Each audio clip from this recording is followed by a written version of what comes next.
329वां दिन। नए अहदनामा में से आज की तलावत। पतरस का पहला आम खत, उसका चौथा बाब, पहली आयत से लेकर 19वीं आयत तक। बस जब के मसीह ने जिस्म के एतबार से दुख उठाया, तो तुम भी ऐसा ही मिजाज इख्तियार करके हथियार बंद बनो, क्योंकि जिसने जिस्म के एतबार से दुख उठाया उसने गुनाह से फरागत पाई, ताकि आइंदा को अपनी बाकी जिस्मानी जिंदगी आदमियों की ख्वाहिशों के मुताबिक ना गुजारे, बल्कि खुदा की मर्जी के मुताबिक। इस वास्ते कि गैर कौमों की मर्जी के मुवाफिक काम करने और शहवत परस्ती, बुरी ख्वाहिशों, मैखारी, नाच रंग, नशाबाजी और मकरूह बुत परस्ती में जिस कदर हमने पहले वक्त गुजारा वही बहुत है। इस पर वो ताज्जुब करते हैं कि तुम उसी सख्त पद चलनी तक उनका साथ नहीं देते और लान तान करते हैं।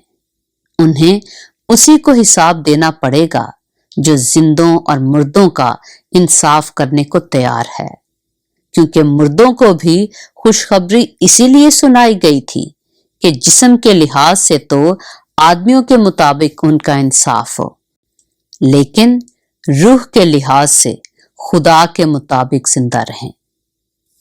सब चीजों का खात्मा जल्द होने वाला है, बस होशियार रहो और दुआ करने के लिए तैयार। सबसे बढ़कर यह है कि आपस में बड़ी मोहब्बत रखो, क्योंकि मोहब्बत बहुत से गुनाहों पर पर्दा डाल देती है। बगैर बुड़बुड़ाए आपस में मुसाफिर परवरी करो। जिनको जिस जिस कदर नेमत मिली है वो उसे खुदा की मुख्तलिफ नेमतों के अच्छे मुख्तारों की तरह एक दूसरे की खिदमत में सरफ करें। अगर कोई कुछ कहे तो ऐसा कहे कि गोया खुदा का कलाम है। अगर कोई खिदमत करे तो उस ताकत के मुताबिक करे जो खुदा दे, ताकि सब बातों में यीशु मसीह के वसीला से खुदा का जलाल जाहिर हो। जलाल और सल्तनत अब्दुल्लाबाद उसी की है। आमीन।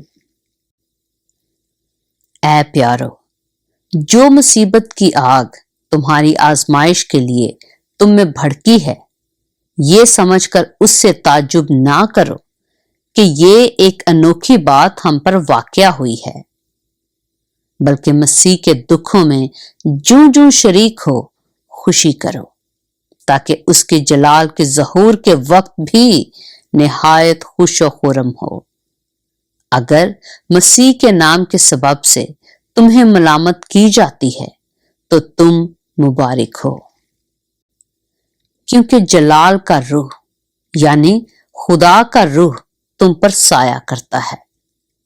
तुम में से कोई शख्स खूनी या चोर या बदकार या औरों के काम में दस्तंदाज होकर दुख ना पाए, लेकिन अगर मसीही होने के बायस कोई शख्स दुख पाए तो शर्माए नहीं, बल्कि इस नाम के सबब से खुदा की तमजीद करे, क्योंकि वो वक्त आ पहुंचा है कि खुदा के घर से अदालत शुरू हो, और जब हम ही से शुरू होगी तो उनका क्या अंजाम होगा जो खुदा की खुशखबरी को नहीं मानते। और जब रास्तबाज ही मुश्किल से निजात पाएगा तो बेदीन और गुनहगार का क्या ठिकाना।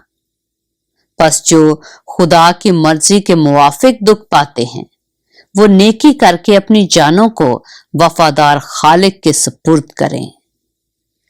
पाक कलाम के पढ़े और सुने जाने पर खुदावंद की बरकत हो।